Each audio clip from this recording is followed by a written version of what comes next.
te ven allá del Salvador y dicen, mirá, y acá se fue sin pagar. Mirá estas Argentinas que dejaron un montón de deuda y ahí están. No. Pero bienvenidos a todos los que se conectan de otras partes del mundo. Gracias por vuestra fidelidad. Siempre estamos sorprendidos por la cantidad de views que hay. Estas semanas, Dios mediante, ya hasta a mitad de la semana que viene, ya vamos a estar en YouTube en 2 millones de suscriptores. O sea, gente que ya está suscripta. Ahora creo que hay 1.981.000, algo así. Pero vamos a tener 2 millones de suscriptores y yo lo veo como almas, porque cada suscripción es un dispositivo. Y cada dispositivo hay detrás una familia. Entonces son 4 o 5 millones. El sueño de cualquier iglesia, el sueño de cualquier predicador, llegar a tanta gente en tan poco tiempo. Así que a todos los que no se han suscrito, pueden meten ahí en la campanita y entonces reciben las notificaciones y te dicen, cabezón, despiértate que ya empezó el flaco este a predicar, y te avisa.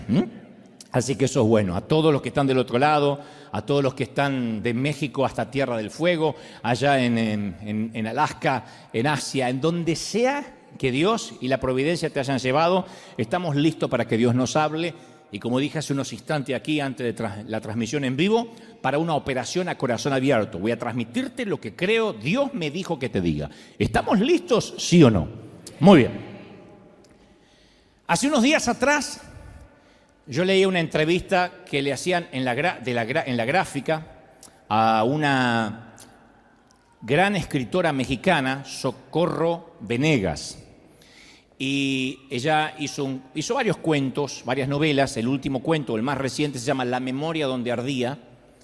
Y ella escribe en todo ese cuento acerca del dolor, poniéndose ella también como ejemplo, ¿no? Es una suerte de ficción con realidad. Y el periodista en esta entrevista le preguntaba a Venegas, ¿qué se pierde cuando realmente perdemos a alguien? Hablando del duelo, hablando de perder a un ser querido. Y ella dice, o responde en la entrevista, nos perdemos básicamente a nosotros mismos. Cuando uno pierde a un ser amado, ya no puede volver a ser el mismo por mucho que quiera. Uno se transforma en un ser mutilado. Y ese es el duelo más grande, el duelo de perder a las personas que fuimos antes. Porque no solo enterramos a un ser querido, sino que nosotros también enterramos sueños junto con esa persona. Entonces, el duelo es estar mutilado. Insisto, no volvemos a ser quien éramos antes del infortunio. Esto decía la autora. Y después agregó, en el momento del duelo, uno está en desventaja con el resto del mundo. Aparecen todos esos que suelen decir, si yo estuviera en tu situación ya me hubiese muerto. Si yo estuviera en tu lugar no sé lo que habría hecho. Y ella dice, a lo que dan ganas de decirle, híjole, ¿y por qué no te moriste, güey? ¿Te hubieses muerto? Pero todos parece que quieren solidarizarse, pero no lo pueden hacer. Y esa entrevista me hizo pensar acerca de la vasta serie de pérdidas que acumulamos en el trayecto de toda una vida y que de algún modo, como dice la autora, Socorro Venegas, van mutilando nuestro alma. Hay pérdidas devastadoras, la muerte de un hijo, el fallecimiento de un cónyuge, una discapacidad, el divorcio, violación, abuso sexual o emocional, un cáncer terminal, infertilidad, un suicidio, alguien que amamos nos traiciona. Otras pérdidas parecen más insignificantes, pero que también duelen. Parecen insignificantes para el resto, pero a nosotros nos duelen. Reprimidas o negadas, se apiñan en nuestras almas como rocas pesadas que nos oprimen, no nos dejan respirar, que nos asfixian, nos quitan el oxígeno. Nuestra piel comienza a arrugarse y envejecer, nos mudamos y nuestras amistades de siempre desaparecen, de a poco nos vamos desconectando, nuestros hijos se van creciendo y cada vez se hacen menos dependientes de nosotros y parece que ya no nos necesitan, y nosotros como padres necesitamos ser necesitados. En una mudanza perdemos algunas viejas y amadas fotografías que ya no podemos recuperar y de las cuales no teníamos copia. Un auto atropella a una mascota fiel. Son pérdidas más insignificantes, pero duelen. Otras son más difíciles de clasificar porque están más ocultas. Un bebé que nace muerto, un embarazo fallido, un aborto. Y la cuestión no es calcular si es una pérdida gradual, si es súbita, si es una tragedia, algo que esperábamos o no, si transita lo público, si transita lo privado. La pérdida es la norma de la vida. Perder cosas o perder gente es la regla, no es la excepción. Y sé que nuestras historias y nuestros temperamentos son diferentes. Aquí nomás somos un pueblo cosmopolita, una plétora de temperamentos, de caracteres, y que cada uno responde al dolor de manera distinta. No todos respondemos igual. Pero lo que no podemos es ignorarlo, ni el dolor nuestro ni el ajeno. Respondemos de manera diferente, pero no lo podemos ignorar. Durante muchos años en nuestras iglesias, las iglesias en general, minimizamos las pérdidas. Y esto nos llevó a una absoluta sensación de superficialidad, a una profunda falta de compasión, de empatía. Es como que se nos metió en el subconsciente colectivo de que llorar una pérdida, estar en duelo, es tener poca fe. Entonces nuestra cultura cristiana minimiza la tragedia, minimiza las pérdidas. Como que nuestra capacidad para la empatía con el dolor está casi perdida. Nos cuesta entender que alguien está sufriendo mucho tiempo, porque todavía está atravesando el duelo o el dolor. Y cuando nuestra vida experimenta una pérdida, nos enojamos con Dios. Es tanto la cultura de la superficialidad, que no queremos que nada nos duela, que cuando algo nos duele, lo tratamos como que fuese una invasión alienígena. Como que es algo procedente del espacio exterior, que esto no estaba en los planes ni de Dios, ni siquiera del diablo. El diablo no puede ser tan malo para que me pase esto. Es como que nos sorprende en sobremanera que algo nos tenga que doler. Entonces lo ignoramos. Queremos ser indiferentes ante las pérdidas, ante los dolores, ante los duelos. Y yo me pregunto, si tanto ignoramos el dolor, ¿por qué hay tanta gente depresiva, aún en la iglesia? ¿Por qué aún en las congregaciones hay una explosión de drogas prescritas para el insomnio, para la ansiedad, como nunca antes en otra generación? Nos cansamos de oír en consejería pastoral la cantidad de gente que se empastilla para dormir, porque de otra manera no puede conciliar el sueño. No estoy minimizando el dolor, digo, porque si lo ignoramos, hay tanta gente que depende de psicofármacos para poder tener un poquito de paz. Jesús definió el proceso del crecimiento en la vida con estas palabras, y lo dijo de manera literal, al punto, como siempre él hablaba de manera que no quede en duda. Dijo, si el grano de trigo, Juan 12:24, perdón. Si el grano de trigo no cae en la tierra y muere, queda solo. Pero si muere, lleva fruto, lleva mucho fruto. Si no muere, queda solo. Si muere, lleva mucho fruto. Si el grano se guarda en una cajita, sigue siendo grano, estéril. Tengo un grano, sí, pero no se reproduce. Para que crezca, para que traiga fruto, tiene el grano que morir. No estar enterrado, sino estar plantado. Entonces Jesús, todo el tiempo que habla, caracteriza la vida cristiana como una muerte. Hay que morir. Todas las palabras y todo lo que el Señor hablaba es, tienes que morir para poder resucitar, tienes que pasar por la cruz. Y la iglesia tenemos una posición única, me parece a mí, no sé cómo decirlo, un privilegio, una providencia, para acompañar a la gente en las coyunturas críticas de sus vidas, en esos momentos donde se siente morir o literalmente muere a algo. Estoy hablando de muerte de seres amados, enfermedades serias. La iglesia debemos entender los divorcios, los traslados geográficos, con todo lo que significa dejar atrás el mundo conocido para aventurarnos de nuevo a algo que no teníamos ni idea ni en mente, una cultura distinta, un idioma diferente en este caso. Esos son los momentos de discipulado para ayudar a las personas a salir de nuestra tendencia cultural de adormecer, de ignorar el dolor. Tenemos la oportunidad única de abrazar a la gente y decirle, estás pasando dolor, este es el sitio correcto, no podrías venir a otro lugar. Pero tristemente, durante años, y esto es una autocrítica, Hemos visto personas que han sufrido abuso en su pasado y nunca le hemos permitido transitar su dolor. Le decimos, no recuerde el pasado. No vaya para atrás, porque ahí no conocías a Cristo. Y no le permitimos que haga la transición, el duelo, como decíamos el domingo pasado. Para poder avanzar a veces hay que retroceder y ver qué hicimos mal para no repetir el error. De otro modo estamos condenados a repetirlo. Celebramos el Día de las Madres y a veces nos olvidamos de ser sensibles o empáticos con las parejas estériles, con las mujeres solteras, para las cuales el Día de la Madre es el domingo más difícil del año, porque sus sueños de concebir se alejan más y más. Pero nosotros nos olvidamos de esas mujeres y decimos, es el Día de las Madres. No digo que con esto no lo vamos a celebrar, digo que nos olvidamos de la empatía de las mujeres que en un día normal y tradicional están sufriendo. La gente pierde un hijo y nosotros lo exhortamos que rápido vuelvan a su vida normal como les sea posible. Perder un hijo, que no tiene nombre, que es un dolor que presumo no se va nunca. Citamos Filipenses 4:4, le decimos regocijaos en el Señor siempre.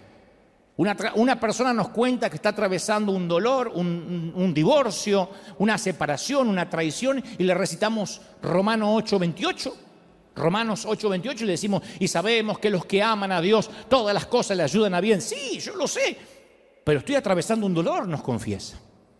Y a veces no le dejamos que atraviese su luto, que haga el proceso de ese valle de sombras por la pérdida de sus sueños. David dijo, aunque atraviese el valle de sombras, o sea, no es una opción, tenemos que atravesarlo, no acampar ahí, no quedarnos ahí de por vida, pero eventualmente tendremos que atravesar valles de dolor. Un joven comienza a explorar su pasado, busca arqueológicamente en su niñez y se da cuenta que enfrenta el abandono que sufrió cuando niño, y nosotros le decimos, no mires para atrás, ahora es un adulto, mira para adelante, pero es necesario que él vaya y sane. Pero tenemos mucho miedo a prestarle atención al dolor. Pero yo estoy convencido que a menudo, si acaso la mayoría de las veces, Dios utiliza el dolor para hacernos crecer. El dolor es necesario, no nos gusta, a mí no me gusta sufrir, a ustedes tampoco, pero a través del dolor es que decidimos cambiar. Si no hay dolor, no hay cambio. Leí una frase por ahí que dice, cambiamos y crecemos cuando el dolor de mantenernos como estamos se vuelve mayor que el dolor de cambiar. Cambiamos cuando el dolor de permanecer como estamos es más grande que el dolor de tener que cambiar.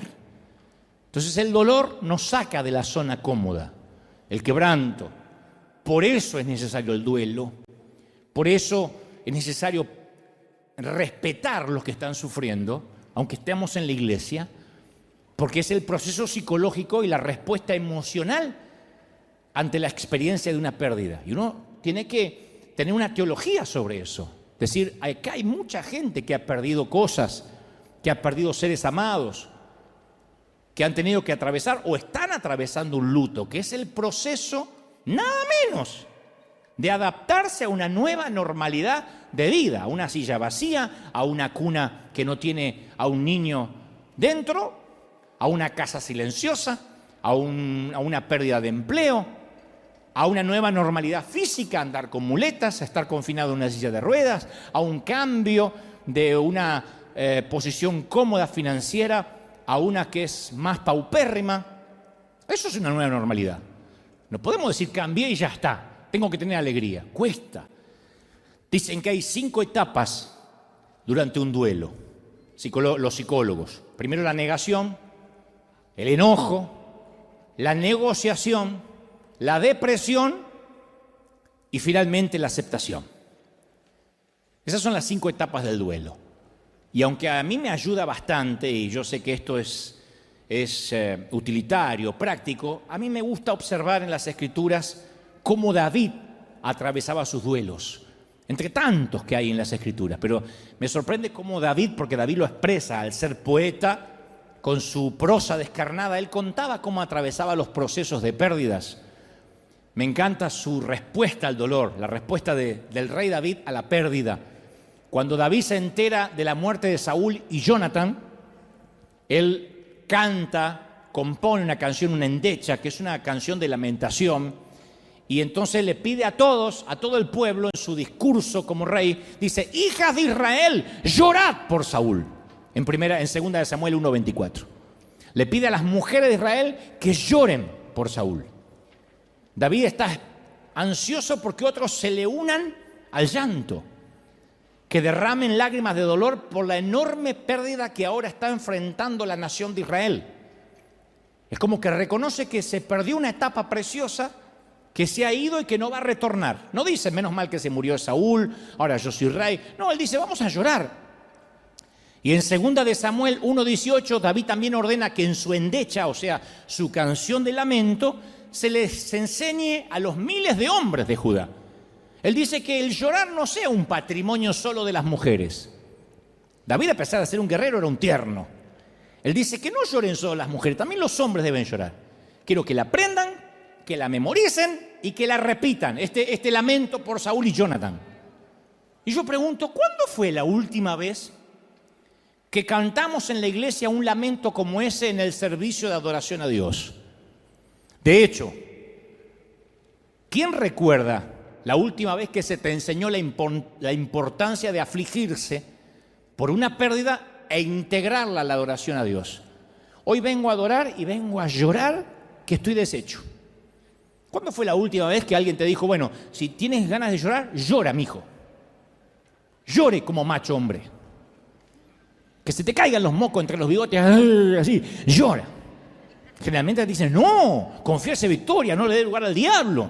Entonces, ¿por qué David obliga a la gente a prestarle atención al dolor? ¿Por qué quiere que ellos expresen su dolor, insisto, por las muertes de Saúl, el ex rey, y Jonathan, su hijo? ¿No hay acaso mucho trabajo para hacer ahora que viene una transición a una nueva gestión de gobierno, que él tiene que tomar el trono? ¿No tiene otras directivas financieras, económicas para dar? Sí, seguramente sí, viene la transición gubernamental, pero David entiende lo indispensable que es el dolor para la madurez espiritual. Está bien que a veces no estés bien. Está bien. Está bien que a veces duela. David sabe lo importante que es cuando dedicamos tiempo a lamentar nuestras pérdidas antes de seguir adelante, no quedarte ahí. Pero hay un tiempo que necesitamos decir: yo necesito una pausa. Si yo no lloro, si yo no reveo mi vida, no sé si voy a poder seguir. David sabe lo importante que es para la gente mantenerse conectada con la realidad y no huir del dolor. No podemos huir del dolor. Te voy a decir algo: Salmos es el libro más popular de la Biblia, está más o menos en la mitad de las Escrituras. Incluye, para los que nunca lo leyeron o no sabían, incluye salmos de adoración, de acción de gracias, hay muchos salmos de sabiduría, de arrepentimiento, salmos que expresan dudas, pero la mayoría están lejos de ser alegres. Por lo general hay muy pocos salmos de alegría. Más de los 150 salmos se clasifican como lamentos, cortavenas.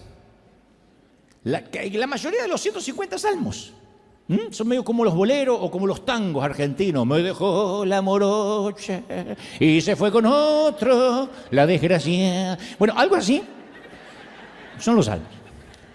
Salvando la distancia, ¿no? ¿Cómo querés que me quieran los pastores después de esto? Está comparando los salmos con el tango. Bueno. David escribió la mayoría de los salmos según la tradición. Y los lamentos prestan atención a la realidad, a esta vida que a veces se pone dura, a la vida que a veces se pone difícil y a veces hasta brutal y nos deja en la lona y parece que nos quitó el oxígeno. O sea, estos salmos toman nota de la aparente ausencia de Dios que sentimos. No digo que Dios está ausente, lo que nosotros sentimos como tal. Los salmos advierten cuando las circunstancias parecieran que nos hacen creer que Dios ni siquiera es bueno, que nos abandonó.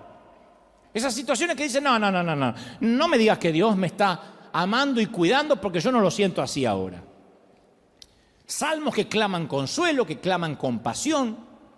El Salmo 43:2 dice, ¿por qué andaré enlutado por la opresión del enemigo? Se lo pregunta a Dios, ¿por qué tengo que andar con dolor? Porque el enemigo no para de oprimirme.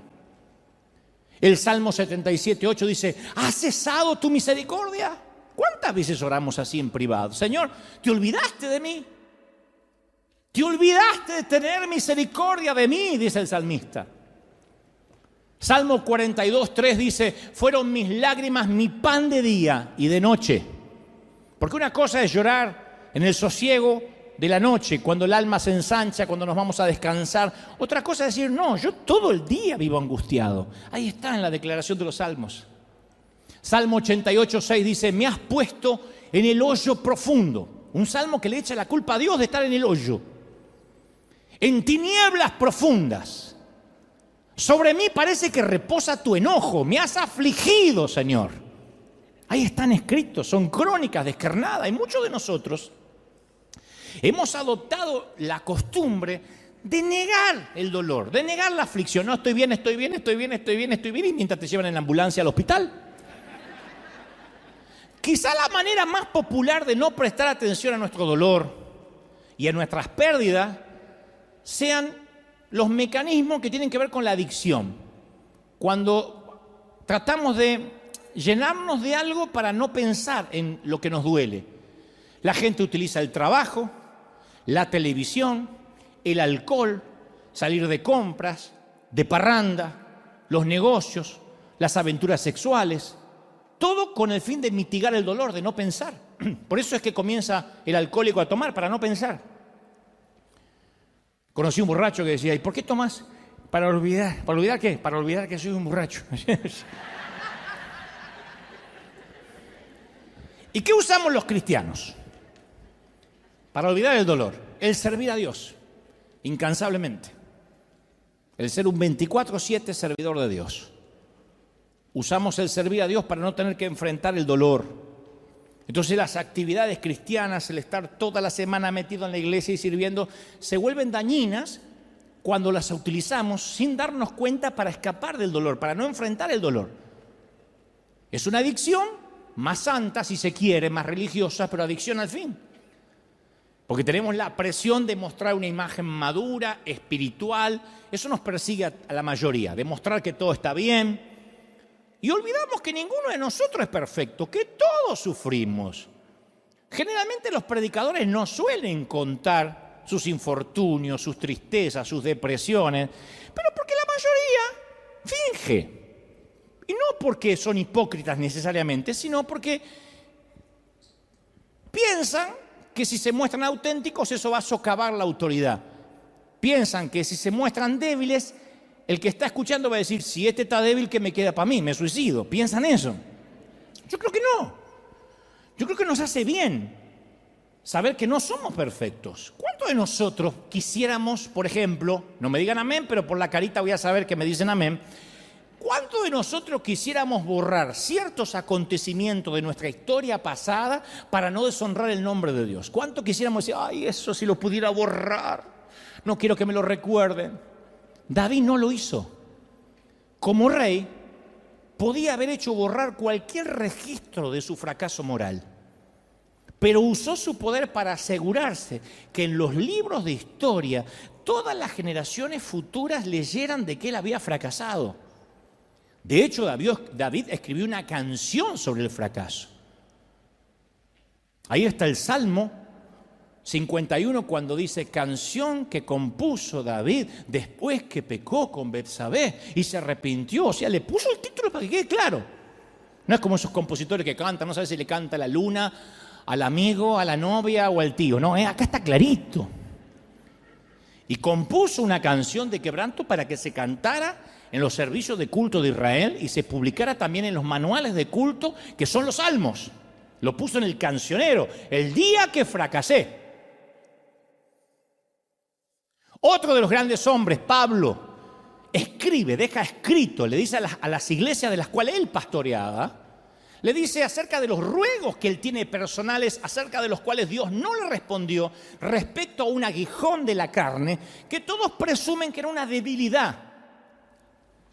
Algunos dicen, no, era corto de vista. No, él está hablando porque en otras ocasiones él amplía más y dice, mi carne hace todo lo contrario a lo que mi espíritu desea. Él habla de una debilidad que quiere que Dios le quite.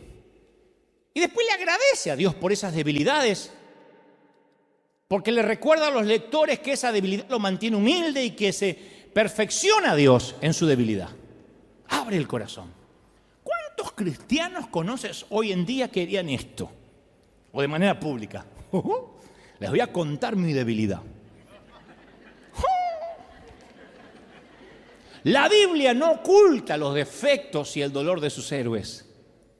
Moisés era un asesino, la esposa de Oseas era una prostituta, Pedro reprendió a Dios, Noé se emborrachó, Jonás era racista, Jacobo era mentiroso, Juan Marcos abandonó a Pablo, Elías se sentía deprimido, Jeremías era depresivo y suicida, Tomás dudaba, Moisés tenía mal temperamento, Timoteo tenía úlceras.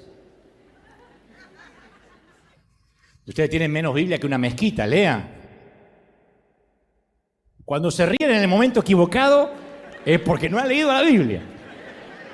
Entonces, el secreto era que no ocultaban el dolor, ni ocultaba quiénes eran. Los antiguos hebreos expresaban físicamente sus lamentos. Rasgaban su vestidura, se ponían cilicio, se ponían cenizas. Tras la caída de Jerusalén, Jeremías escribe todo un libro de la Biblia llamado, ¿quién sabe? Lamentaciones.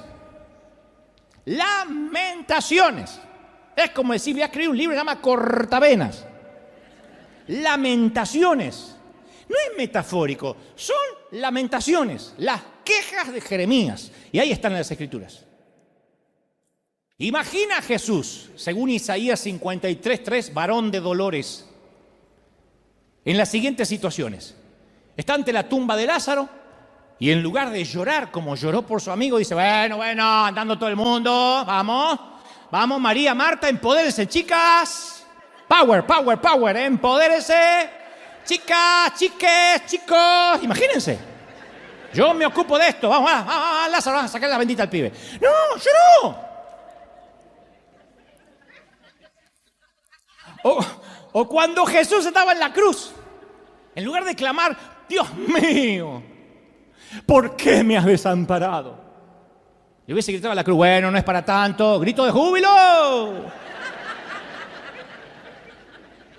Entonces, afligirse es indispensable para una espiritualidad real. Que no es lo mismo no es que vivir en un estado depresivo, sino pasar momentos tristes.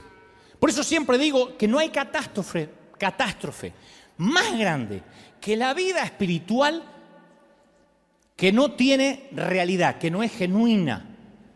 Cuando estamos sumergidos en una falta de realidad, no hay peor cosa, lo voy a decir de una manera fina para que entiendan los que fueron a la Universidad de Harvard. Como yo fui. Miré de afuera, saqué una foto maravillosa. Y fui a varias a conocer. Pero yo quiero que lo entiendan de esta forma. No hay peor cosa que ser cristiano y vivir en medio de una nube de flatulencia religiosa. Una nube de gas mental. Cada vez conozco más gente viviendo ahí. Es como que la religión nos da licencia un montón a que a veces vivamos en un mundo de fantasía irreal, una vida inflada con anabólicos, que no se condice con la realidad de lo que sufre la gente. Por eso a veces somos tan poco creíbles. He conocido a lo largo de este peregrinar cristiano desde gente creyente que deja el trabajo porque Dios le dijo que tiene que vivir por fe. Tiene 8 hijos y Dios anoche en una revelación le dijo, deja el empleo y vive por fe. A creyentes que se metieron en proyectos faraónicos que terminaron quebrando su vida, su matrimonio, porque Dios se lo mostró en una revelación a él, incomprobable, pero Dios se lo mostró. Después de comerse 7 tacos, se fue y tuvo revelaciones. Hasta personas que se dejaron morir por no ir a un médico a tiempo, porque se iban a curar en el nombre del Señor. hasta otros que se autonombraron pastor y sin ningún background, sin ninguna preparación, se abrieron una iglesia propia porque no estaban de acuerdo con su pastor local. Nadie los comisionó, nadie los ordenó bajo el pretexto, me lo dijo el Señor, que abra una nueva iglesia donde haya más amor. Eso es la flatulencia mental, la falta de realidad. Y la verdadera vida espiritual no es una huida de la realidad, sino un compromiso absoluto con la realidad. Por eso no tenemos que eludir nuestras heridas, buscar atajos espirituales, porque el dolor es un gran maestro. El pasar por estas situaciones difíciles nos enseñan cómo vamos a aconsejar a otras parejas, a otros padres, a otros abuelos, si nunca hemos sido pareja, padres ni abuelos, si nunca hemos sabido lo que se siente tener un hijo. ¿Puede alguien que nunca fue mamá aconsejar cómo ser mamá a una que sí parió? No. ¿Podemos entender lo que vive un enfermo terminal de cáncer si nunca tuvimos más que un resfrío? A veces el dolor nos conduce por situaciones difíciles, pero termina enseñándonos, haciéndonos docentes para poder tener empatía con los que sufren. Job lo perdió todo en un solo día. El profeta en un solo día pierde todo: familia, riquezas, salud. Y muchos de nosotros experimentamos pérdidas, pero bueno, a lo largo de toda una vida, ¿no? No en un solo día. Pero sí perdemos cosas. Perdemos nuestra juventud. Bueno, ustedes, no yo tanto, pero ustedes están perdiendo la juventud. No hay forma de detener el proceso del envejecimiento. Ni con cirugías plásticas, ni con cosméticos, ni con una buena dieta, ni con ejercicios diarios. El proceso del envejecimiento, la ley de entropía, no se detiene. ¿Quién no ha perdido sus sueños? El sueño de una carrera que quería seguir, un matrimonio, los hijos que esperaba. Y también experimentamos pérdida cada vez que emigramos a un nuevo país. Así te vayas a un mejor país. Así salgas de Venezuela, de Buenos Aires, de México y te vayas a Suiza. Hay pérdida de lo conocido, de los seres queridos. La mayoría de nosotros experimentamos una pérdida catastrófica en uno o en varios momentos de la vida. Cuando un miembro de la familia muere repentinamente, un infarto o un ACV, cambió radicalmente la historia de tu apellido. Cuando nuestro cónyuge tiene una aventura con otra persona. Cuando nos encontramos solos después de un divorcio doloroso. Cuando nos diagnostican un cáncer. Cuando nos despiden después de 20 años en la misma empresa, en la misma compañía. De un trabajo estable. Cuando nuestro hijo nace con una discapacidad seria y sabemos desde que es chiquitito que posiblemente nunca se va a casar, nunca conducirá un automóvil, nunca tendrá autonomía. Y lo sabemos desde que tiene 5, 6, 7 años, que ese niño va a vivir con nosotros y que algún día nos vamos a morir y ese chiquito va a quedar, o ese hombre con mente pequeña, mente de niño, va a quedar a merced de quienes quieran soportarlo, porque solo un padre lo puede amar así. Solo una mamá lo puede amar así. Infertilidad, aborto, amistades rotas, pérdida de la memoria. Nos sentimos traicionados por una tradición de la iglesia, por algo que creíamos y que ahora tenemos una revelación y decimos, ¿cómo perdí tanto tiempo siendo religioso? Nos sentimos traicionados por un pastor, incluso a veces por Dios mismo. Perdemos nuestras ilusiones acerca de esta nueva familia en Jesús, que es la iglesia. Y decimos, ay, me encanta River, hasta huele bien, qué lindo. Y después, ¿cuánto tiempo tardamos en darnos cuenta de que no es la iglesia perfecta? Ni hay gente perfecta como lo esperábamos. Y nos desilusionamos. De hecho, cierta gente aquí nos desilusiona. Y Job supo de esas pérdidas, de esas desilusiones. Job era el Elon Musk, el Jeff Bezos, el Bill Gates de la época. La Biblia dice que tenía 7,000 ovejas. Nos abruma la riqueza que tenía. 7,000 ovejas. Tenía 3,000 camellos, que eso era carísimo. 3,000 camellos. 500 yuntas de bueyes, 500 asnos. Una gran plantilla de empleados. Hoy habríamos visto su rostro siempre en la portada de Forbes, todos los años, porque era el hombre más rico del mundo. Entre sus activos había una flota del Rolls Royce, Bugattis, Lexus, 2 Tesla para ir a la feria, aviones privados, yates impresionantes, negocios prósperos, patrimonios inmobiliarios en expansión. Y Job 1.3 dice que entre todos los habitantes del Oriente era el personaje de mayor renombre, era uno de los más influyentes, era un hombre también piadoso. Temía a Dios, dice las Escrituras, y vivía apartado del mal. De repente, todas las fuerzas del cielo y de la tierra se pusieron en contra de Job y Job se vio en medio de una pelea cósmica. Para hacer la historia corta, el enemigo va, habla con Dios, le dice, quiero que le quites la cobertura para que yo lo aflija y vamos a ver si este tipo, sin tanto dinero, sin aparecer en Forbes, sin el yate, te sigue adorando. Y yo dice, vale, y el pobre tipo estaba abajo, mirando cómo jugaban al tenis arriba. Cayeron rayos, un tornado desató su furia, el hombre más rico de sus tiempos había quedado en la ruina, sus 10 hijos murieron en un desastre natural, 10 funerales, enterrar a un hijo es doloroso, 10. Job no pecó, no culpó a Dios, lo adoró, respondió de una manera increíble, lo adoró. Después su cuerpo se cubrió de ampollas dolorosas. Dice la palabra, desde la planta de los pies hasta la coronilla tenía ampollas, peor que la viruela del mono. Las úlceras se le infestaron de gusanos. O sea, no tenía ni la asepsia mínima. Le entró una fiebre muy alta, con unos escalofríos atroces. El insomnio, el delirio, el ahogo llenaron sus días, no podía respirar. Aquella horrible enfermedad le consumió el cuerpo. Job no le quedó otra opción que mudarse fuera de las murallas de la ciudad, al basurero del lugar, al refugio de los marginados. Se sentó solo, aislado, sufriendo su solitario destino. Y por último, su matrimonio se vino abajo. Uno ve a la esposa de Job y dice, qué mujer desalmada, que no lo apoyó. Pero después de 10 funerales, de una mamá que entierra 10 hijos y un esposo seriamente enfermo, ya tuvo suficiente, pobre mujer. Por eso va y le reprocha y dice, ¿todavía mantienes firme tu integridad? ¿Todavía hay algo de lo cual adorar a Dios? Maldice a tu Dios y muérete.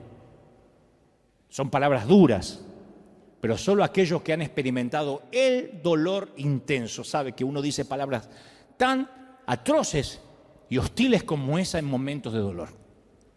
Y lo que hace más desconcertante la historia es la naturaleza inmerecida de su sufrimiento. Porque no había conexión entre ese tamaño dolor y un pecado oculto o expuesto. Era injusto. ¿Por qué el amor de Dios le hace esto a Job? ¿Cómo hubiésemos nosotros respondido ante una pérdida así, catastrófica? ¿Vives en Beverly Hills o vives en una zona residencial? De repente un huracán te barre todo, se mueren tus hijos, te quedas en la nada, indigente. ¿Cómo hubiésemos respondido? Yo digo siempre, el sufrimiento es difícil, duro, pero también diferente para cada uno. Lo dije hace un ratito. Cada familia y cada cultura afronta el dolor de manera distinta. Yo pienso que nuestra cultura es determinante en la manera de afrontar el dolor, ya seamos norteamericanos, latinos, chinos, árabes, afroamericanos, judíos de Europa del Este o caucásicos.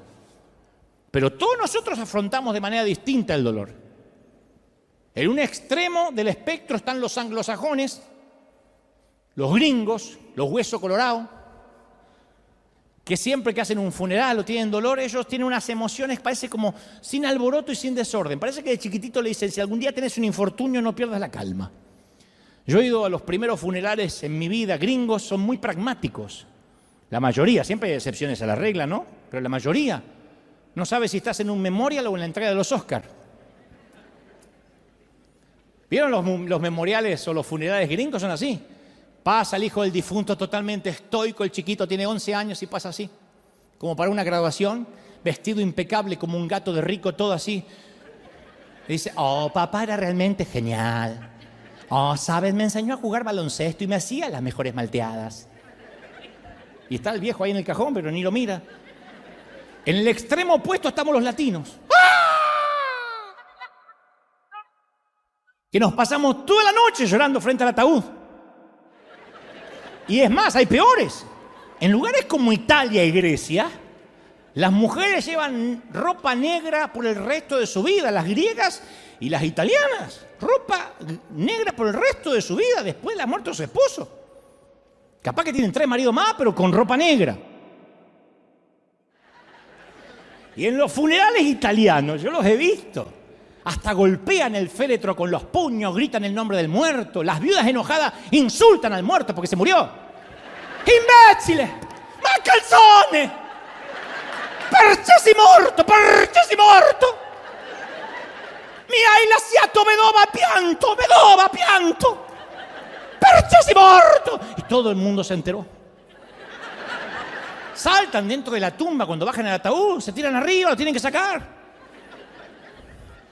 Torna indietro, Enzo Giuseppe, torna indietro, torna, que dice retorna, vuelve de la vida. ¿Lo que va a volver? Enzo se quiso mandar a mudar hace años y ahora tiene la oportunidad. Torna indietro, Giuseppe, Enzo. Y nuestra cultura cristiana, ¿cómo es? Tratamos de evitar el dolor. Pensamos, no, esto que me pasa no es de Dios, debe estar relacionado con mis pecados. Lo mejor es que me mantenga un tiempo lejos de la iglesia hasta que me recupere.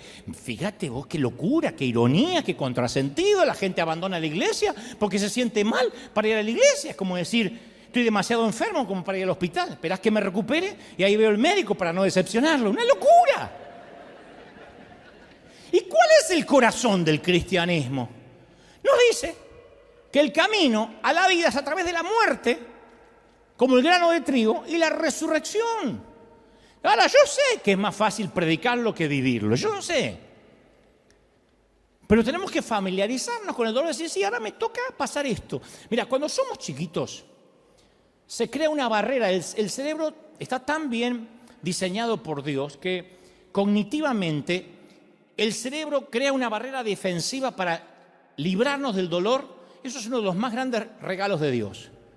Por ejemplo, si un nenito, una niña, un niño experimentó abuso en su niñez, sexual o emocional, la negación es un mecanismo sano de supervivencia. Es como que la mente, para proteger al niño, la propia mente del niño le quita, evita el sufrimiento y le permite al niño soportar esa circunstancia dolorosa en la mayoría de los casos.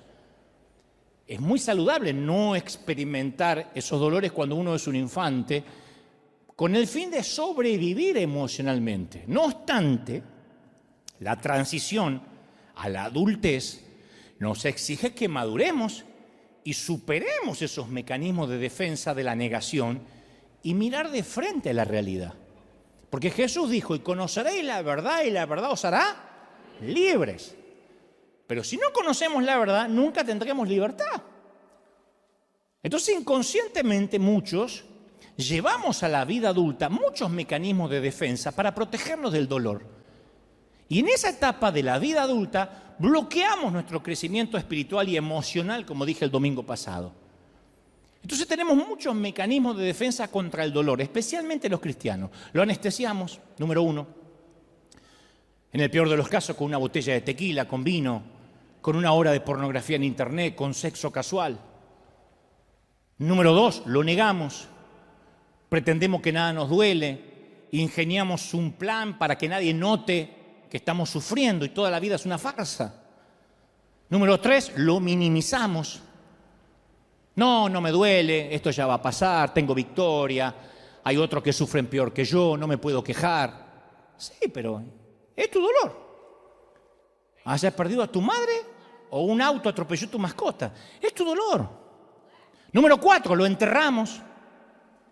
Escondemos el dolor debajo de un calendario de actividades, nos ponemos a servir a Dios sin descanso, porque mientras más ocupados estamos, menos tiempo tenemos para pensar en lo que estruja nuestro corazón. Número 5, nos autocastigamos, nos flagelamos, nos azotamos, no con látigos, pero usamos reglas, listas de cosas para hacer, ritos que acatar, penitencias dolorosas disfrazadas de sana doctrina, todo para que duela menos lo que realmente tenemos que sanar. ¿Qué sentido tiene que una mujer se ponga una mantilla en la cabeza, nunca se corte el cabello, mida la falda para que jamás se le vea la rodilla y tenga un alma pútrida de dolor? ¿De verdad Dios va a ver el envase, lo de afuera? Sexto, evitamos mencionar el dolor, nunca lo sacamos a colación. No le digas a la familia, mucho menos que se entere el pastor. Y mantenemos todo muy superficial. Cruzamos los dedos para que el monstruo del dolor se mantenga en el fondo del lago, en lo profundo. Número 7, desviamos el dolor. Atacamos a nuestros hijos con explosiones de carácter. Nos desquitamos con nuestro cónyuge. Le gritamos a los empleados, a otro conductor, al chinito, que todos los chinos manejan bien, no sé por qué hay que gritarle. Número 8, neutralizamos el dolor. Decidimos que nunca jamás nos volverán a lastimar. Entonces creamos la foto de la familia perfecta, somos cristianos perfectos, vivimos para las redes sociales. Hay un montón de gente que vive para las redes sociales, que en vez de disfrutar en un restaurante, con la persona que tienen enfrente en la mesa, están pensando en sacarse la foto para que lo vea otro. Van a la playa y en lugar de disfrutar la playa están pensando, uy, cuando lo vean, acá, cuando lo vean, ¿y qué pusieron? Y después ya no está más en la playa. Está viendo qué pusieron los gansos que no fueron a la playa. Y armamos una vida superficial para mantenerlos al control. Matrimonios que se llevan como perro y gato, pero se sacan muchas fotos para dar un falso testimonio de algo que no existe. Eso es para evitar el dolor, la confrontación. Y Job nos presenta una manera brillante de cómo debemos salir del dolor en la familia de Jesús, sin importar la cultura, el temperamento o el género. En primer lugar, él le presta atención al dolor, al igual que David. Lloren, hijas de Jerusalén, por Saúl y Jonathan. Bueno, Job es igual, le presta atención. No lo ignora, no lo minimiza. Por eso digo, tenemos poca teología en la congregación para el enojo, la tristeza, para el duelo, para la depresión. Nos preguntan, ¿cómo estás? En victoria, aleluya, en victoria. ¿Quién va al médico y te dice, ¿por qué vino? No sé, porque estoy perfecto, aleluya. ¿Quién va? ¿Por qué ocultar las hemorroides? Y sufrirlas en silencio. ¿Qué hace Job? No reprime nada. Grita su dolor. Maldice el día que nació. Está ahí en las Escrituras. Parece que fueran versículos de menor categoría. Y a veces los censuramos, pero no nos corresponde a nosotros censurar lo que no nos conviene. Dice Job que perezca el día que fui concebido y la noche en que fue anunciado nació un niño. Ojalá que ese día se vuelva oscuridad. Job 3:3. Le grita en una oración osada, le grita a Dios. Le dice exactamente cómo se siente, como si Dios no lo supiera. Hay 35 capítulos de cómo luchó contra Dios. Dudó, lloró, volvió a dudar, lloró, gritó. Se preguntó dónde estaba Dios y por qué le sucedía todo eso. No evitó el horror de la situación, lo enfrentó, dijo, este dolor me está pasando. Número 1, decir, a mí me está pasando un dolor. Por eso vengo a River, porque estoy en un dolor. Por eso estoy escuchando el servicio por streaming, porque estoy con dolor. No está mal, no es pecado. Si no, el Señor nos hubiese llamado varón de dolores, según Isaías. En segundo lugar, transita el duelo del dolor, lo transita. Aunque atraviese el valle de sombra y de muerte, no temeré mal alguno, dijo David. Job lo atraviesa. Yo no sé ustedes, pero yo detesto esperar en el tránsito. Detesto. Un argentino detesta más que cualquier otra cultura esperar. Los argentinos no deberíamos esperar. Detesto esperar para subir un avión. Yo soy de eso de que cuando aterriza el avión, viaje adelante o viaje atrás, ya se paran así y quedamos como pollos todos así, con la maleta. Estuvimos 8 horas sentados y ahora estamos como pollos así, esperando que abra. Dice, abriremos la puerta dentro de 3 horas y media. No importa, yo me quedo 3 horas y media así. Detesto esperar en la sala del dentista. Detesto ir a emergencia y que me hagan llenar una planilla. Mi mayor reto, por más de 50 años que he seguido a Cristo, ha sido creerle cuando tengo que transitar el limbo de la espera. Yo prefiero el control, como todos ustedes, por más que me miren con esa cara de santo devoto de Santa Clara de Asís. Yo sé que les cuesta esperar. Entiendo por qué Abraham, después de esperar 11 años, la promesa de que tendría un hijo, toma el asunto en sus manos y engendra un bebé de manera natural. Lo entiendo. Los ismaeles abundan en nuestras iglesias y en nuestra vida personal.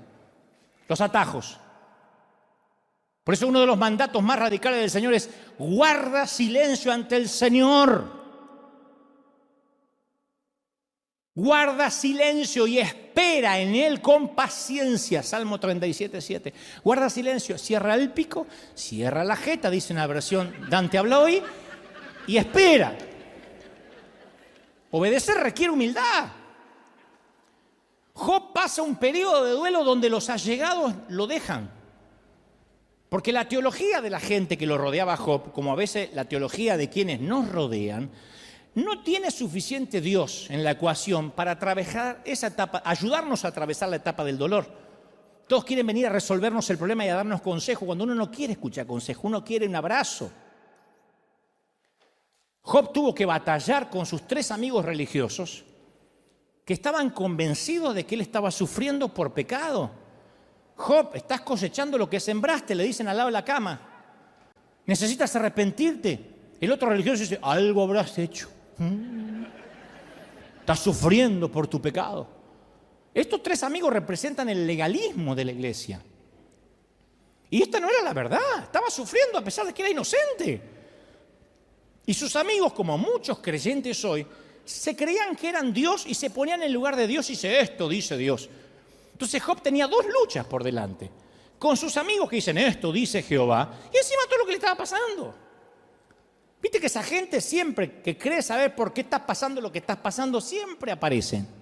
Esos babosos, esos están distribuidos estratégicamente para que te encuentres de 2 a 3 por día. Uno dice: hoy los voy a esquivar, te vas a encontrar mínimo 3. Están distribuidos de manera estratégica. En sus intentos de explicar lo que Dios está haciendo, te torturan. ¿Te pasó de sentirte peor después de haber hablado con gente que en teoría vino a alentarte? Te quiero dar una palabra de aliento. El Señor me dice que aunque toques las puertas de la muerte, porque este cáncer va a empeorar, cuando te arrepientas de tus pecados, Él me dijo que la victoria viene. Pero ¿por qué no te llevas la victoria, la corona y te vas a otro lado? Hay momentos que te exasperan. Entonces Job entendió que él no puede oír a nadie cuando está pasando de luto, que no sea el que viene a abrazar, decir: estoy contigo. Vamos a salir juntos de esto. Se supone que somos amigos, se supone que soy tu pastor y vamos a salir juntos. No pregunta por qué. En tercer lugar, Job acepta sus límites. Se siente que es limitado. Yo me pregunto si la pérdida más grande que todos vamos a tener es un día darnos cuenta de que tenemos límites. Eso nos hace humildes.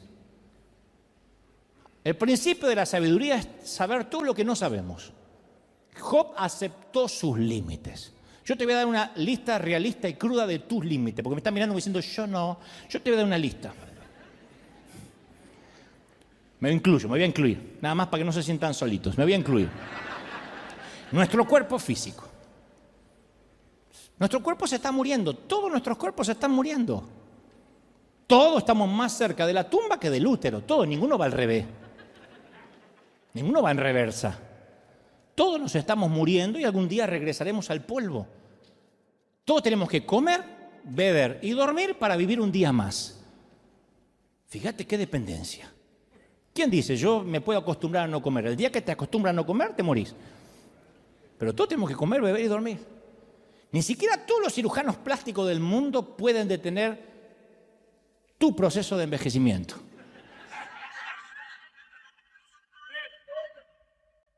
No puede. Otro límite: nuestra familia de origen. Nuestra familia actual, como te dije el domingo pasado, nuestro origen étnico, el país natal, nuestra cultura, nos dieron límites, dones y límites. Todos llegamos a nuestra edad adulta con límites heredados de nuestra familia. Nuestro estado civil es un límite. El matrimonio es un límite, la soltería es un límite. Son límites dados por Dios. Si eres casado no puedes hacer las cosas de soltero, si eres soltero no puedes hacer las cosas de casado. El número de niños que tengas es un límite, no es lo mismo un matrimonio que tiene 2 hijos a uno que tenga 14. Dígame si no es un límite. Nuestra capacidad intelectual. Ninguno de nosotros es brillante en matemáticas, ingeniería, carpintería, física y música al mismo tiempo. Ni siquiera un argentino es bueno en todo eso. Nuestros talentos y dones son límites. Jesús tenía todos los dones. Yo puedo tener 2, 3, capaz que tú tienes 10. Pero es un límite. Los recursos financieros. Estamos limitados a los recursos. Nuestro nivel de prosperidad nos limita. Nuestra materia prima. Dios nos dio una personalidad, un carácter, un yo único. Yo tengo dentro del espectro autista un síndrome que integra la categoría más amplia del trastorno del espectro. Es un don y es una limitación a la vez, porque ese trastorno neurobiológico, en mi caso, es un don grande para escribir, para crear, para hablar, pero me limita en ciertas emociones, socialmente, me produce ciertas rutinas obsesivas compulsivas, que no te importa, no te voy a contar porque eso es chismerío, no viene al caso. Nuestro tiempo es un límite, tenemos una vida para vivirla. No podemos hacerlo todo. A mí me gustaría vivir en Oregon y disfrutar la lluvia de ahí de Portland, en la Toscana, Italia, en Manhattan, pero no puedo.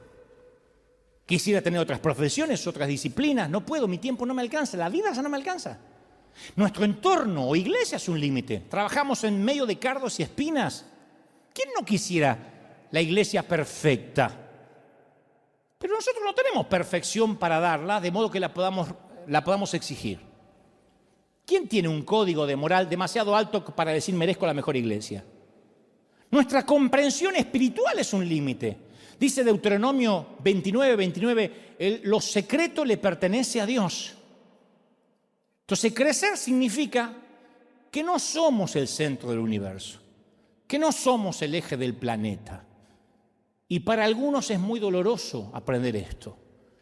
Pero nuestro ego tiende a ser tan exagerado que actuamos a veces como si fuésemos Dios. Y tenemos fantasías, por eso las famosas flatulencias mentales. Siempre estamos hablando de las grandes visiones y queremos hacer más de lo que Dios dispuso que hagamos. Nos agotamos pensando que podemos realizar más cosas de las que podemos hacer. Corremos sin pausa, convencidos que si paramos, nuestro mundo se va a detener. La iglesia, los negocios, los niños, que todo se va a parar. No, nada se va a parar. Nos vamos a ir de aquí. El mundo hará, los que te quieren, 1 minuto de silencio, la tana golpeará, la italiana, tu ataúd, y dirá, más calzones, ¿para qué te fuiste? Regresa en tieto. Los gringos dirán, se fue, menos mal. Pero te fuiste. Entonces a veces tenemos que bajarnos de nuestro trono para unirnos al resto de la humanidad. Es una obligación, eso es crecer. Una parte de nosotros odia esos límites. Y esto es en parte la razón por la cual sentir dolor es un requisito para alcanzar la madurez espiritual, porque los límites nos hacen pensar, wow, qué dependiente soy de Dios. ¿Viste lo que uno siente cuando se enferma? Cuando nos agarró COVID, que uno dice, no, yo más o menos la pasé, pero hay algunos que no se podían mover de la cama. Es un espanto esa sensación donde ayer estabas bien y de repente el dolor es en todo el cuerpo, te ahogas. Ahí uno dice, qué limitado soy. Yo tenía planes para las vacaciones, para ir a tal lado. Esa es la lección de Job. Porque él no solo fue transformado espiritualmente, sino que cuando entendió que el dolor era un maestro, dice que el Señor lo hizo prosperar de nuevo. Y le dio 2 veces más de lo que tenía. Y el Señor bendijo los últimos años de Job más que los primeros. Su riqueza se duplicó. Dios le dio 10 hijos nuevamente y vivió por muchos años. Pero eso lo recibió cuando supo que el dolor era su maestro. Cuando dijo, estoy limitado, dependo de Dios. Él es mi gracia, Él es mi favor. Su poder se perfecciona en mi debilidad. Alguien tiene que decir amén. Mira, mucha atención a esto. El mensaje central de Cristo es que el sufrimiento y la muerte traen resurrección y transformación. Pero recién viene la resurrección cuando algo muere. Ahí nace lo nuevo. Cuando nace lo nuevo nos volvemos compasivos como nuestro Padre. Si pasaste por una enfermedad, por un problema familiar, recién ahí entiendes al pobre, a la viuda, al huérfano, al marginado, al herido. Por primera vez los comprendemos y no los juzgamos. El dolor nos despoja de las pretensiones, de lo que no es esencial. Estamos más aptos para deshacernos de cosas que no son importantes. Viste que el dolor hace que uno decida qué es lo que te va a importar y qué es lo que ya no te va a importar. Nos libramos de tener que impresionar a otros, ya no nos motiva a agradar a la gente, ya no vivimos para las redes sociales. Aprendemos a decir, Dios sabrá por qué, no tengo idea por qué me pasa esto. Aprendemos a decir, Dios sabrá por qué, no entiendo. Porque ahora nos caracteriza una mayor humildad, una mayor vulnerabilidad. Colocamos a Dios, el dolor hace que coloquemos a Dios en el centro de nuestras vidas y comencemos a rechazar las metas pueriles, superficiales, trivias. Fluye un nuevo amor de nosotros que antes no teníamos. Entonces quiero que entiendas esto. Hay un dolor que es antes de la operación. Cuando dices, o me intervengo quirúrgicamente o este dolor me mata. Pero después hay un dolor que es después de la intervención, es el postoperatorio. O tiempo de recuperación, que le dice, vaya y haga reposo, no se mueva. Hay gente que después de la operación ha tenido que dormir sentado, sentada. O los puntos te tiran, o tienes que tener cuidado al bañarte, no te puedes quitar la venda. Ese es el dolor de la recuperación, ese es un dolor saludable. Y yo sé que hay mucha gente acá, si acaso la mayoría, que está viviendo el dolor de la recuperación, el posoperatorio. Solo porque sientas dolor no significa que no estés mejorando. Si te duele es porque estás cicatrizando. Por primera vez se están arreglando tus cosas. El otro dolor es el que no tenías que seguir teniendo. Este es el dolor de cuando Dios metió la mano. Hoy te vas a ir de acá con dolor, porque estuve trabajando, dice el Espíritu Santo en tu corazón. ¿Viste cuando se te va la anestesia de la boca luego de ir al dentista? Y trabajaron mucho porque hicieron un root canal o limpieza. Se te va la anestesia y te empieza a doler. Y lo lógico, si estuvieron metiendo la mano ahí durante 1 hora y media. Bueno, hoy el Señor metió la mano durante casi 1 hora en tu corazón y te va a doler. Hoy a la tarde vas a tomar decisiones, vas a decir, wow. El dolor antes de la operación no tenía propósito, pero el dolor después de la operación tiene propósito. Tampoco puede haber nacimiento a lo nuevo sin dolor. Las mamis saben de esto. El crecimiento duele. Y lo más importante, la iglesia, una vez que aprende a absorber el dolor y crece a través de él, llega a entender el rico fruto de la compasión divina hacia los demás. Solo el gran maestro del dolor nos da la capacidad para amar a los demás como lo hizo Jesús. Si no, no podemos amar. Muéstrame a alguien que la vida lo ha golpeado y te voy a mostrar a alguien lleno de misericordia por el dolor ajeno. Muéstrame a un nene o a una nena de papá que todo lo que quiso lo tuvo, que es un caprichoso, que si no le dan lo que quiere se pone a gritar y hacer escándalo, y te voy a mostrar a alguien que no tiene empatía, que no ama a nadie y que se vive mirando el ombligo, aunque ya sea adulto. ¿Qué tal si nuestras heridas más profundas era justo lo que Jesús necesitaba para llevarnos al ministerio? ¿Qué tal si en tratar de arreglarnos nosotros mismos nos presentamos así, imperfecto ante Jesús y le decimos, Señor, úsame, acá estoy con mis heridas? ¿Qué tal si eso que pedimos, que Señor sana rápido, de hecho es un regalo, este es tu mejor tiempo? El mejor tiempo es el posoperatorio. No se te tienen que abrir los puntos. Quédate quieto, descansa, espera en Él. ¿Qué tal si tú que estás desesperado por sanar, esas cargas que le pides a Dios que remueva, son justo lo que necesita Dios para moldear tu carácter? Hay 2 tipos de dolor. Uno que nos encierra en nosotros mismos, que crea traumas, por cuyas heridas ni siquiera puede entrar la luz. Y el otro, el dolor que enseña, el que nos confiere un corazón de grafeno, que nos da la capacidad de ser receptivos al dolor ajeno. Yo sé que hay mucha gente acá que no tuvo otra opción que ser valiente y tuvo que enfrentar la diálisis, la quimio, el caminar por el panteón, el cuidado de intensivos.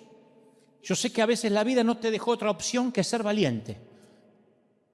Como decía mi papá, hacer de tripas corazón. Una enfermedad, una pérdida, una humillación y tuviste que respirar y salir adelante. Y haber superado el periplo de ese viaje interno, de ese viaje desgarrador, ha hecho que hoy dispongamos de un tendón espiritual magnífico. El dolor es un gran docente, te hace fuerte. Es el faro que nos avisa desde la orilla que hay un riesgo inminente y que podemos chocar contra los arrecifes. Si decidimos escondernos en la bodega como un polizón, no vamos a solucionar el problema, no vamos a crecer.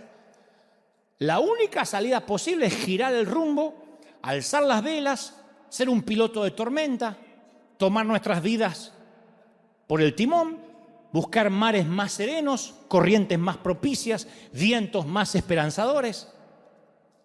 Y el aprendizaje obtenido tras esa experiencia nos hará único si no vas a conectar con la vida.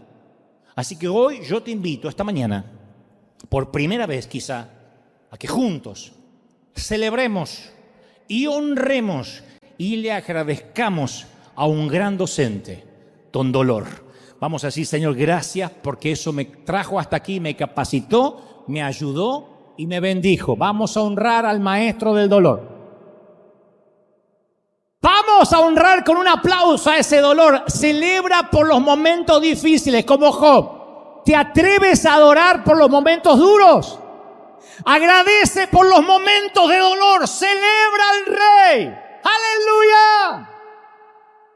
No. Celebra de verdad como si fuera una gran victoria. Dile, Señor, gracias.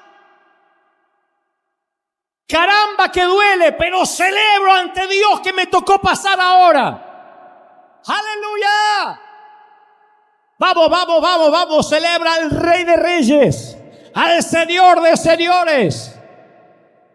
¡Aleluya!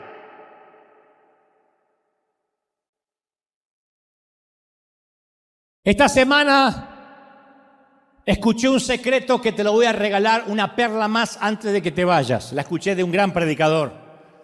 Él dice que ha entendido a lo largo de las crisis y los dolores que ninguno de nosotros puede achicar, hacer que sea más pequeño la transición del dolor de aquel tiempo que ya Dios determinó. Si Dios dice que son 3 meses, son 3 meses de recuperación. Si te operas los intestinos o te hacen un vaciado, lo que sea, son 4 o 5 meses de postoperatorio. Nadie puede achicar el tiempo que Dios dispone en el proceso. Lo que podemos es alargarlo. Levantarte a hacer ejercicios, moverte de la cama si te dijeron que no. Dios dice, son 3 meses para salir de Egipto y entrar en la tierra prometida. Nadie podía hacerlo menos de 3 meses, pero sí pudieron alargarlo hasta 40 años. El tiempo que dure tu dolor, más de lo que Dios dijo que tiene que durar, es tu decisión. El dolor nos va a ocurrir a todos, el sufrimiento es una opción. Entonces uno tiene que decir, Señor, tú has estipulado un tiempo porque me quieres procesar, me quieres enseñar muchas cosas. Te pido que yo no sea quien alargue ese tiempo, que no haga cosas que no me están permitidas en este duelo.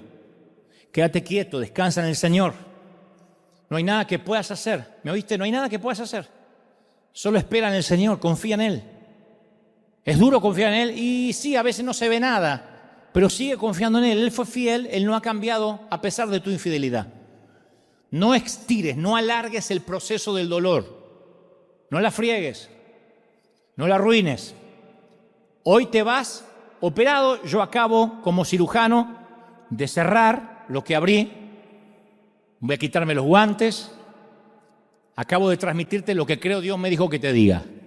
Ahora quiero que llegues a casa, te recuperes, no estires el tiempo. Ven a ver a Dios inmediatamente, consulta a tu médico todos los días, lee la prescripción médica todas las mañanas, si es posible, todas las noches, sea lo primero que hagas cada mañana. Y lo último cada noche es antes de irte a descansar, lee la prescripción médica. No corras tras el efecto placebo. No me duele, no tengo nada, estoy en victoria. Dile, sí, Señor, me duele. Sí, Señor, estoy triste. Sí, Señor, estoy angustiado. Eso es normal. Corre al médico cada vez que lo necesites. Tú no querrías que tu hijo te oculte lo que siente. No le ocultes lo que sientes a Dios. Y vas a ver cómo día a día empiezas a sanar. Y empiezas a sanar. Y empiezas a sanar. Y día a día el dolor es menos. Y es menos. Y es menos. Y cuando mires hacia atrás, va a ser una anécdota menor. Va a ser una etapa de tu vida donde aprendiste. Y la vida te va a encontrar más maduro. Y más sólido. Y más lleno de compasión. Y antes de criticar a una pareja que se lleva mal, antes de criticar a alguien por una mala elección sexual, antes de señalar al que se viste diferente, el dolor te habrá hecho pasar por la humillación y sabrás entender a los que piensan distinto, a los que viven diferentes realidades. El corazón se te va a llenar de misericordia, porque solo un soldado que estuvo en la guerra y está herido y tiene cicatrices sabe lo que es asistir a otro herido. Los demás son religiosos, son museos de santos, son muñecos de cera religiosos, cáscaras vacías con sonrisas pintadas. Pero en River somos gente que sufre, que ha sufrido y vamos a por los perdidos. Vamos a por los heridos. Alguien tiene que decir amén. ¿Cómo te ama el Señor? ¡Aleluya! ¿Cómo te ama el Señor? Vamos a por los perdidos. Vamos a por los heridos, por la gente rota. ¡Aleluya! Vamos, vamos, vamos, vamos, celebra el Rey de Reyes. El Rey está en casa hoy. Uy, di conmigo fuerte, para que toda la gente de los continentes repitan, di conmigo, Señor Jesús, entra en mi corazón, perdona mis pecados. Esta oración es impresionante, ¿eh? Dile, anota mi nombre en el libro de la vida. Hazme una nueva criatura. Ayúdame, Señor. Ahora levanta las manos, quiero orar por todo. Y tú también ora. Vamos a orar por los que están en casa. Vamos a orar por los que están necesitando salir del trance, por los que están en duelo. Hay aquí familias que literalmente están atravesando duelos. El domingo pasado oré por una querida hija de nuestra congregación, que su hijo fue asesinado hace días atrás. Y entonces ella decía, tengo tanto dolor. Y yo le decía, no puedo hacer más nada que abrazarte, mija. Mami, yo te estoy abrazando y decir, estoy contigo, saldremos juntos. No vas a salir sola del valle de sombra y de muerte. Y yo estoy haciendo lo mismo ahora contigo, donde estés, en tu casa, acá. Te abrazo para que salgas de este duelo. Los que están atravesando el duelo de cosas rotas, de cosas perdidas, de sueños fallidos. Para aquellos que van a enterrar junto con su separación recuerdos. Para aquellos que están enterrando junto con un ser querido que se fue, la nostalgia de lo que fuiste alguna vez, y como dijo aquella periodista, sientes que el espíritu está amputado y no hay prótesis para espíritus amputados. No hay prótesis, lo que hay es cicatrización. Y dile al Señor, yo quiero atravesar el duelo contigo, no me sueltes. Yo te aseguro que estás en un ambiente controlado. Te sientes solo, pero estás en un ámbito controlado. Es una suerte de vivero donde estás. Tú crees que estás en medio de una isla, en la isla Galápagos, pero como las pequeñas tortugas a las que le ponen un pequeño fuentón, así es como te mira Dios. No estás en una isla, estás en un ámbito controlado. Hay decenas de ángeles que a un chasquido de dedos del Señor correrán a tu ayuda. No habrá más carga. No habrá más dolor del que podrás soportar. Dios sabe de qué estás hecho y sabe cómo te está forjando. Y Él te ha deshecho y te ha hecho muchas veces como el alfarero. Pero deja que el Señor te procese. No pelees más, no des más cosas contra el aguijón. Deja que Dios procese tu carácter en medio del dolor. Vamos, llora si quieres llorar. Llora como macho hombre. Llora como una dama mujer. Y dile, Señor, atravieso el valle sabiendo que voy a salir del otro lado. Dale gracias a Dios porque Él, como buen médico, no te dejará salir de la crisis hasta tanto cicatrices. Él no quitará las vendas hasta que sepas que puedes tener una vida normal.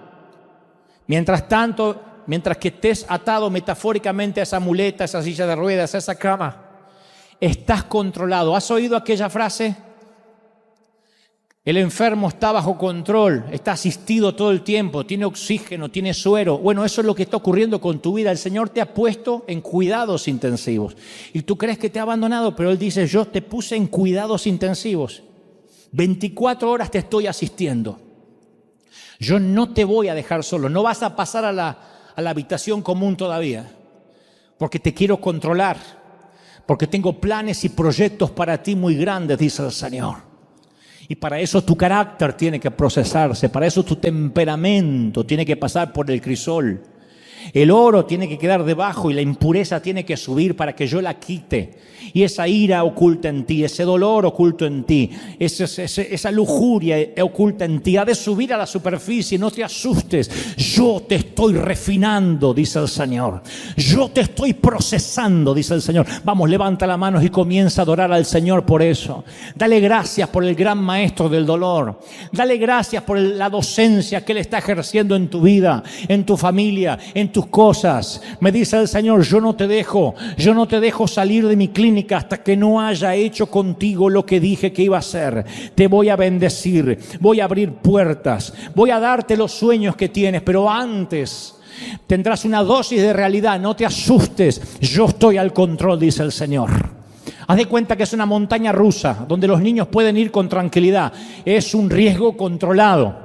Y lo que estás viviendo está bajo control. Cree, dice el Señor. Yo te bendigo, yo te proceso, yo te enseño, dice el Padre. Señor, he transmitido a tu pueblo lo que creo me has dicho que diga. Lo voy a enviar a casa ahora, recuperación.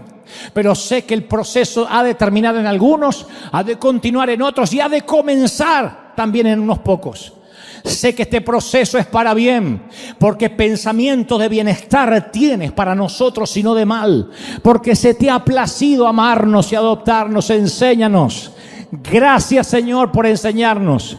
Gracias porque duele. Gracias por los momentos difíciles. Ahora declaramos, Señor Jesús, que nada regulará nuestra adoración, ni nuestra alegría, ni nuestro gozo. Y aunque lloremos de dolor, sabremos que tú estás al control. Dios es soberano. Dios sigue estando en el trono, River. Dios no nos deja y nos bendice. Bendigo tu vida, mi amigo. Bendigo tu vida, hija. Amén. Amén y amén. Gloria a Jesús. Alguien tiene que aplaudir más que eso. Celebra al Rey. Di conmigo, Señor Jesús. Fuerte. Señor Jesús, recibo esta palabra en el cuerpo, en la mente, en el alma, en el espíritu. Amén y amén. Gloria a Jesús. Chao, gente maravillosa. Chao, hasta el domingo que viene. Chao, la gente del mundo. Chao, chao.